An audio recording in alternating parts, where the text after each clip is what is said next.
राम राम साथियों, मैं सुखदीप सेलपाड़ आपके अपने YouTube channel SK GK tricks पर आपका स्वागत करता हूं। दोस्तों, हरियाणा जीके में हम सीईटी के लिए हरियाणा का जिलावार परिचय कर रहे हैं। दोस्तों, उसी कड़ी को आगे बढ़ाते हुए आज का जो हमारा टॉपिक है दोस्तों, वो है फतेहाबाद जिला।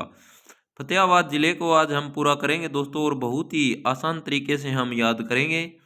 आप हमारे साथ अंत तक बने रहिए, और आप सबसे पहले हमारी वीडियो को ज़्यादा से ज़्यादा शेयर जरूर कर दीजिए। और बहुत ही महत्वपूर्ण बात यह है कि दोस्तों, आप अपने साथ साथ नोट्स भी बना सकते हैं, क्योंकि खुद के बनाई हुई जो चीज़ है वो आप कभी नहीं भूल सकते।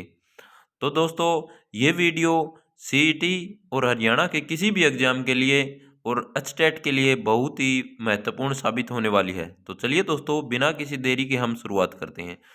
दोस्तों देखिए, आज हम जो टॉपिक कर रहे हैं उसका क्या नाम है, फतेहाबाद जिला। दोस्तों, फतेहाबाद जिला उदयनगरी के नाम से भी जाना जाता है। किस नाम से जाना जाता है दोस्तों? उदयनगरी के नाम से जाना जाता है। और साथ साथ इसको गुलाबी शहर भी, हरियाणा का गुलाबी शहर किसे कहा जाता है? तो फतेहाबाद जिले को कहा जाता है दोस्तों। तो दोस्तों, ये किसने बसाया था और कब इसकी स्थापना हुई थी, वे सब बातें हम करेंगे। तो दोस्तों, ये सबसे पहले बसाया था, किसने बसाया था? तो उस व्यक्ति का नाम था फिरोज शाह तुगलक। फिरोज शाह तुगलक जब यहाँ पर आया था, तो उन्होंने उनके मतलब एक पुत्र की प्राप्ति हुई थी। ठीक है, तो 1351 में यहाँ पुत्र की प्राप्ति हुई, और उसके बाद वो दिल्ली चला गया दोस्तों। और दिल्ली में उन्होंने अपने पुत्र का पहला जन्मदिन बनाया 1352 में दोस्तों। और उसकी याद में इन्होंने क्या किया कि भाई हमारा पुत्र कहाँ हुआ था, तो यहाँ इस जगह के ऊपर हुआ था, तो उसने यहाँ का नाम क्या रख दिया, फतेहाबाद दोस्तों। तो चलिए दोस्तों, शुरुआत करते हैं बिना किसी देरी के। तो देखिए, सबसे पहले हम देखते हैं कि भाई इसकी जो सीमाएं कहाँ कहाँ लगती हैं। देखिए, ये हमारा फतेहाबाद है दोस्तों। फतेहाबाद के इस तरफ क्या है, सिरसा है दोस्तों। कौन सा जिला है? सिरसा। और यहाँ पंजाब राज्य है दोस्तों। कौन सा राज्य है? पंजाब। और इस तरफ कौन सा राज्य लगेगा दोस्तों? राजस्थान। और यहाँ पर क्या है? यहाँ पर है साथियों जींद। और यहाँ क्या है? हिसार। और मैं इसकी दोस्तों स्थिति की अगर बात करूं, तो स्थिति किस दिशा में है हरियाणा के? तो हरियाणा के पश्चिम में ये जिला स्थित है। उसके बाद है दोस्तों, ये जिले के रूप में इसकी स्थापना कब हुई, मतलब हरियाणा का जिला कब बना? क्योंकि हरियाणा बना 1 नवंबर 1966। तो उस समय तो हमारे पास सिर्फ 7 जिले थे, और आज हमारे पास 22 जिले हैं दोस्तों। कितने जिले हैं? 22 जिले हैं। तो 22 जिलों की कब कब स्थापना हुई दोस्तों? तो इसी में कड़ी में हमारा जो फतेहाबाद जिला आज हम कर रहे हैं, ये हरियाणा का जिला कब बना था? तो ये बना था 15 जुलाई 1997। 15 जुलाई 1997 को बना। किससे अलग हुआ दोस्तों? तो ये हिसार से अलग करके बनाया गया था दोस्तों। उसके बाद है दोस्तों इसका क्षेत्रफल। क्षेत्रफल की अगर मैं बात करूं, तो क्षेत्रफल है वो है 2538 वर्ग किलोमीटर दोस्तों। ठीक है, उसके बाद मैं बात करूं दोस्तों यहाँ की जनसंख्या की। जनसंख्या के जो आंकड़े हैं साथियों, वो हमने कब से लिए गए हैं? तो ये लिए गए हैं 2011 की जो जनगणना है उसके अनुसार ये आंकड़े हैं दोस्तों। और फतेहाबाद की जो जनसंख्या है वो 10 लाख से कम है। कितनी है? 10 लाख से कम है दोस्तों। और इसके पुराने नामों की अगर मैं बात करूं, क्योंकि नया नाम तो बाद में रखे जाते हैं, पहले इसके पुराने नाम, मतलब भाई जैसे जैसे कोई कोई चीज के सुधार होते जाए उस तरह से इसके नए नाम भी हो जाते हैं। तो नया नाम की बात करूं, तो मैं इकदार किस जिले का पुराना नाम है? तो इकदार किस जिले का पुराना नाम है? क्वेश्चन आएगा तो दोस्तों आप सीधा टिक कर देंगे फतेहाबाद। उसके बाद क्वेश्चन बढ़ जाएगा कि भाई फतेहाबाद का इकदार नाम था ये कहाँ पर? तो ये अष्टाध्यायी। ठीक है, पाणिनि की जो पुस्तक है अष्टाध्यायी, उसमें क्या है, फतेहाबाद का नाम अष्टाध्यायी में इकदार दोस्तों। और इस जिले को उदयनगरी के नाम से भी जाना जाता था। क्वेश्चन आ जाए कि भाई उदयनगरी फतेहाबाद को कब कहा जाता था? तो 14वीं शताब्दी में दोस्तों। ठीक है, उसके बाद है दोस्तों संस्थापक। संस्थापक बहुत महत्वपूर्ण है इस जिले का, क्योंकि काफी बार एग्जाम में आता है। तो संस्थापक फतेहाबाद का संस्थापक तो फिरोज शाह तुगलक। फिरोज शाह तुगलक ने कब? 1352 में इसकी स्थापना की। देखिए, 1351 में शिकार खेलने यहाँ आए थे। कब आए थे? 1351 में। और यहाँ पुत्र प्राप्ति हुई। ठीक है, पुत्र प्राप्ति हुई कहाँ पर भाई? फतेहाबाद जो आज के दिन है यहाँ पर दोस्तों। और पुत्र की छठी कहाँ बनी? तो दिल्ली में बनी। कहाँ पर? दिल्ली में। पुत्र का नाम क्या रख दिया दोस्तों? फतेह खां। फतेह खां। और 1352 में पुत्र के पहले जन्मदिन पर, 1352 में पुत्र के पहले जन्मदिन पर फतेहाबाद की स्थापना इन्होंने कर दी। फतेहाबाद का जो नामकरण है दोस्तों वो फतेह खां के नाम पर ही हुआ है। किसके नाम पर हुआ है? फतेह खां के नाम पर हुआ है। उसके बाद मैं साथियों आपसे बात करूं कि उपनाम, क्योंकि भाई हरियाणा में उपनाम बहुत मिलते हैं। व्यक्तियों के देख लियो, चाहे किसी भी चीज के, मतलब आपने तो डांगरा के भी उपनाम मिल जाएंगे, ठीक है, भैंसा के नाम मिल जाएंगे अपन, ठीक है। तो दोस्तों उपनाम की अगर मैं बात करूं साथियों फतेहाबाद जिले की, तो फतेहाबाद जिले को हरियाणा की उदय नगरी के नाम से जाना जाता है। और हरियाणा की पिंक सिटी, हरियाणा की गुलाबी नगरी की मैं बात करूं तो किस जिले को जाना जाता है? तो फतेहाबाद जिले को जाना जाता है साथियों। उसके बाद है साथियों तहसील। यहाँ तहसीलों की अगर मैं बात करूं तो तहसील कितनी है? तो तहसील फतेहाबाद में 3 तहसील हैं। बात आती है कौन कौन सी है वो 3, तो एक तो है दोस्तों फतेहाबाद, एक है टोहाना और एक है रतिया। और उसके बाद मैं बात करूं विधानसभा क्षेत्र, राजनीति में विधानसभा क्षेत्रों की अगर मैं बात करूं तो हरियाणा में कुल 90 विधानसभा क्षेत्र हैं साथियों। कितने हैं? 90 विधानसभा क्षेत्र हैं। और 90 में से 17 क्या है दोस्तों? आरक्षित सीट है। आरक्षित सीट है। तो फतेहाबाद में विधानसभा की सीटों की अगर मैं बात करूं साथियों तो कितनी है? 3। 3 कौन कौन सी हैं साथियों? एक तो फतेहाबाद, रतिया, टोहाना। टोहाना, रतिया, फतेहाबाद, ये विधानसभा की सीटें हैं 3। उसके बाद आ जाता है कि भाई रतिया कहाँ की आरक्षित सीट है? तो रतिया है ये आरक्षित सीट है फतेहाबाद की, ठीक है। रतिया विधानसभा क्षेत्र है, ये आरक्षित सीट है कहाँ की? ये फतेहाबाद जिले की साथियों। उसके बाद हम पढ़ रहे हैं साथियों उद्योग। उद्योगों की अगर मैं बात करूं साथियों फतेहाबाद जिले में कौन कौन से उद्योग हैं उसके बारे में हम पढ़ रहे हैं। तो सबसे पहले हम बात करते हैं साथियों सूती धागा उद्योग। सूती धागा उद्योग की अगर मैं बात करूं तो ये 1963 में स्थापित किया गया था। कब स्थापित किया गया था? 1963 में। उसके बाद मैं बात करूं साथियों अणु विद्युत परियोजना। अणु विद्युत परियोजना की अगर मैं बात करूं साथियों तो ये कहां पर है? तो ये गोरखपुर में है। कहां पर है? गोरखपुर। गोरखपुर कहां पर है दोस्तों? फतेहाबाद में। यह उत्तर भारत का सबसे बड़ा है। क्या है? उत्तर भारत का सबसे बड़ा। इसकी अगर मैं क्षमता की अगर बात करूं तो वो कितनी है? 2800 मेगावाट। कितनी है? 2800 मेगावाट।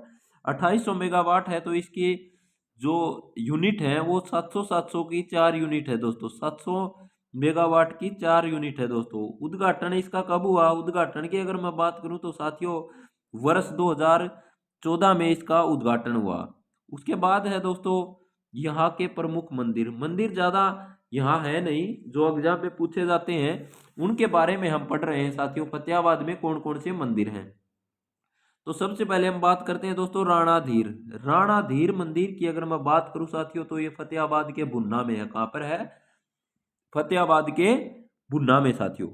उसके बाद है साथियों बाबा गोरखनाथ जी का प्राचीन धूणा। बाबा गोरखनाथ जी का प्राचीन धूणे की अगर मैं बात करूं तो ये दोस्तों गोरखपुर में है। गोरखपुर कहां पर है दोस्तों? गोरखपुर की अगर मैं बात करूं तो ये फतेहाबाद जिले में है। उसके बाद है साथियों मेले। मेलों की अगर मैं बात करूं तो सबसे पहले हम मेला याद करेंगे दशहरा का मेला। दशहरा का मेला किस जिले में लगता है? तो साथियों आप सीधा उत्तर दे दोगे कहां पर? फतेहाबाद। उसके बाद है दोस्तों बाबा राणाधीर मेला। राणाधीर मेले की अगर मैं बात करूं साथियों तो ये कहां पर है? भुन्ना में। कहां पर है? भुन्ना। भुन्ना कहां पर है दोस्तों? फतेहाबाद में दोस्तों। और भुन्ना में एक अमरूद प्रजनन केंद्र भी है साथियों, इसको आप याद रख लेना। उसके बाद है साथियों आगे, उसके बाद फतेहाबाद के पर्यटन स्थल। पर्यटन स्थलों की अगर मैं बात करूं तो पर्यटन स्थलों में सबसे पहले हम बात करते हैं कि चिल्ली झील। चिल्ली झील कहां पर है दोस्तों? तो चिल्ली झील फतेहाबाद में, ठीक है। चिल्ली किस जिले की पहचान है? इस तरह से भी काफी बार क्वेश्चन एग्जाम में आ चुका है साथियों। तो चिल्ली किस जिले की पहचान है? तो उस जिले का नाम रख दोगे आप फतेहाबाद। उसके बाद है दोस्तों संत मीरशाह की मजार। संत मीरशाह की मजार की अगर मैं बात करूं साथियों तो ये फतेहाबाद जिले में है। और मीरशाह कौन है दोस्तों? मीरशाह फिरोज शाह के आध्यात्मिक गुरु दोस्तों। फिरोज शाह तुगलक के आध्यात्मिक गुरु की मैं बात करूं तो उनका नाम है संत मीरशाह, ठीक है। उसके बाद है दोस्तों फतेहाबाद में हुमायूं की मस्जिद भी है। किसकी मस्जिद है? हुमायूं की मस्जिद। उसके बाद है दोस्तों फिरोज शाह तुगलक की हवेली। फिरोज शाह तुगलक की हवेली की मैं बात करूं तो हरियाणा की सबसे पुरानी हवेली। हरियाणा की सबसे पुरानी हवेली दोस्तों। हरियाणा में सबसे पुरानी हवेली कौन सी है? तो फिरोज शाह तुगलक की हवेली है, जो कि हरियाणा के फतेहाबाद जिले में है साथियों। कहां पर है? हरियाणा के फतेहाबाद जिले में। उसके बाद है दोस्तों फिरोज शाह की लाट। फिरोज शाह की लाट की अगर मैं बात करूं तो ये कहाँ पर है, तो फिरोज शाह की लाट भी कहाँ पर है, फतेहाबाद जिले में दोस्तों। कुणाल ऐतिहासिक गांव, कुणाल जो ऐतिहासिक स्थल है ये कहाँ पर है दोस्तों, ये भी फतेहाबाद में है। कहाँ पर है दोस्तों, फतेहाबाद में है, फतेहाबाद में।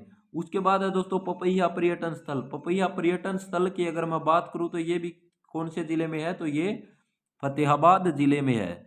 उसके बाद हम पढ़ेंगे दोस्तों शिक्षण संस्थान। शिक्षण संस्थान की अगर मैं बात करूं साथियों तो फतेहाबाद के जो शिक्षण संस्थान है उनमें सबसे पहले हम बात कर रहे होंगे दोस्तों एमएम कॉलेज। क्वेश्चन आएगा कि एमएम कॉलेज किस जिले में स्थित है, तो किस जिले में स्थित है दोस्तों, ये फतेहाबाद जिले में है। उसके बाद है दोस्तों जवाहर नवोदय विद्यालय। जवाहर नवोदय विद्यालय है ये कहाँ पर है, ये खाराखेड़ी गांव में है दोस्तों। कहाँ पर है, खाराखेड़ी गांव में। और खाराखेड़ी कहाँ पर है, खाराखेड़ी गांव है ये फतेहाबाद जिले का गांव है दोस्तों, फतेहाबाद का, ठीक है, याद रख लेना। उसके बाद है साथियों प्रजनन, अमरूद प्रजनन केंद्र।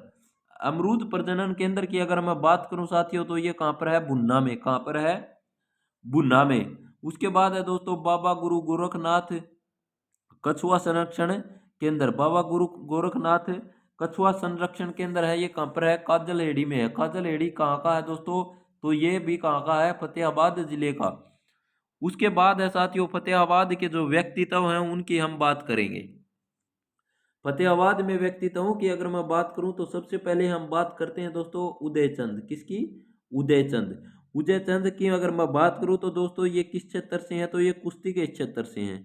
इनके गांव की अगर मैं बात करूं, उदयचंद का जो गांव है वो कौन सा है दोस्तों, तो वो है दोस्तों जांडली गांव। कौन सा गांव है दोस्तों, जांडली गांव। उसके बाद है साथियों इसके जो महत्वपूर्ण पॉइंट क्या है, तो दोस्तों 1961 में अर्जुन पुरस्कार इनको मिला दोस्तों। और ये पहले हरियाणवी पुरुष खिलाड़ी जिनको अर्जुन पुरस्कार मिला हो दोस्तों।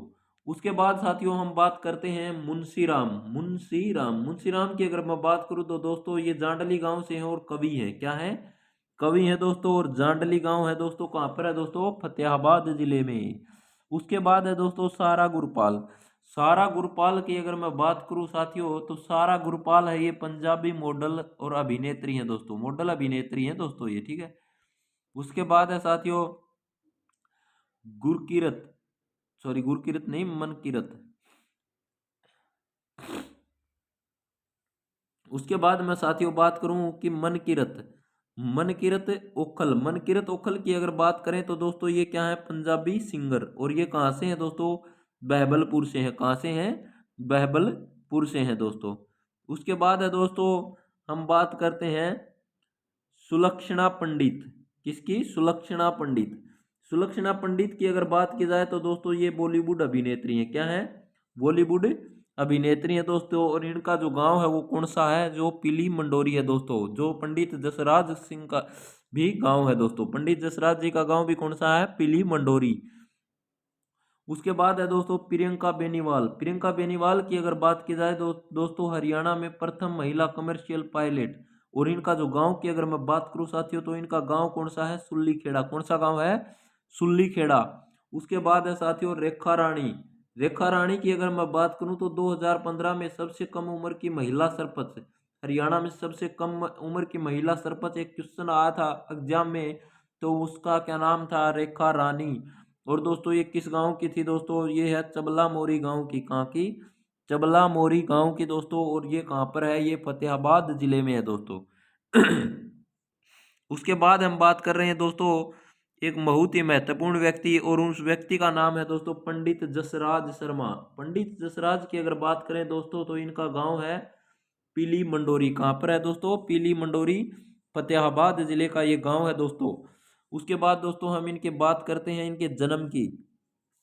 जो पंडित जसराज जी का जन्म है ये कब हुआ दोस्तों, तो ये हुआ 28 जनवरी 1930, 28 जनवरी 1930। उसके बाद है दोस्तों ये क्या है, शास्त्रीय संगीत से संबंधित है दोस्तों। और इनका जो घराने की अगर मैं बात करूँ तो मेवाती घराना साथियों। कौन सा घराना, मेवाती घराना। उसके बाद है दोस्तों अटल बिहारी वाजपेयी जी द्वारा इनको किसकी उपाधि दी गई, इसराज की दोस्तों, इसराज। और दोस्तों इनको क्या क्या मिला देखिए दोस्तों, एक तो पद्म विभूषण मिल चुका है इनको, पद्म भूषण मिल चुका है, और पद्म श्री ये अवार्ड इनको मिल चुके हैं दोस्तों। बहुत ही महत्वपूर्ण दोस्तों। और एक और बहुत ही महत्वपूर्ण बात दोस्तों, धुरवों पर संगीत की प्रस्तुति देने का काम भी इन्होंने किया। क्वेश्चन आ जाएगा कि ऐसा कौन सा व्यक्ति है जिन्होंने धुरवों पर संगीत की प्रस्तुति देने का काम किया है और वो कहाँ से हैं, तो फतेहाबाद के पिली मंडोरी से हैं। और इस व्यक्ति का नाम क्या होगा साथियों, उन व्यक्ति का नाम होगा पंडित जसराज। और दोस्तों एक और जबरदस्त बात इनके लिए, क्योंकि IAU ने 2006 में शुद्धर का नाम इनके नाम पर रखा दोस्तों। 2006 में शुद्धर का नाम पंडित जसराज जी के नाम पर रखने का काम किया दोस्तों। तो दोस्तों ये हमारा जिला फतेहाबाद यहाँ कंप्लीट होता है दोस्तों। और उम्मीद करता हूँ कि आपको अच्छी तरह से समझ में आया होगा और आप साथ साथ में अपने नोट्स भी बना रहे होंगे। और दोस्तों नोट्स खुद के बहुत महत्वपूर्ण होते हैं, क्योंकि खुद के द्वारा लिखी हुई चीज़ आप कभी नहीं भूल सकते। भूलोगे तो भी मतलब भाई ज़्यादा दिन तक नहीं भूलोगे। और खुद के लिखे हुए नोट्स की एक बहुत ही महत्वपूर्ण बात क्या होती है कि आपका पेपर आ गया बिल्कुल सिर पर, तो दूसरे के लिखे हुए नोट्स आप इतने जल्दी नहीं पढ़ सकते जितना आप खुद के लिखे हुए नोट्स आप जल्दी जल्दी पढ़ दोगे साथियों। अगर दोस्तों आपको इसकी PDF की ज़रूरत है तो डिस्क्रिप्शन में लिंक मिल जाएगा दोस्तों, वहाँ से आप इसको डाउनलोड कर लीजिए दोस्तों। दोस्तों काफ़ी मतलब साथियों के मेरे पास मैसेज आ रहे हैं कि PDF नहीं मिल रही, PDF नहीं मिल रही। तो ये PDF मिलेगी दोस्तों आपको हमारे टेलीग्राम ग्रुप में। अब आप जाओगे और वहाँ पर पिन किया हुआ मैसेज है, ठीक है, पिन किया हुआ जो PDF है वो इन्हीं नोट्स की है दोस्तों। आप वहाँ से इनको डाउनलोड आसानी से कर लीजिए दोस्तों। अगर फिर भी कोई समस्या आ रही है तो भाई मैसेज कर दीजिए दोस्तों। ठीक, धन्यवाद साथियों।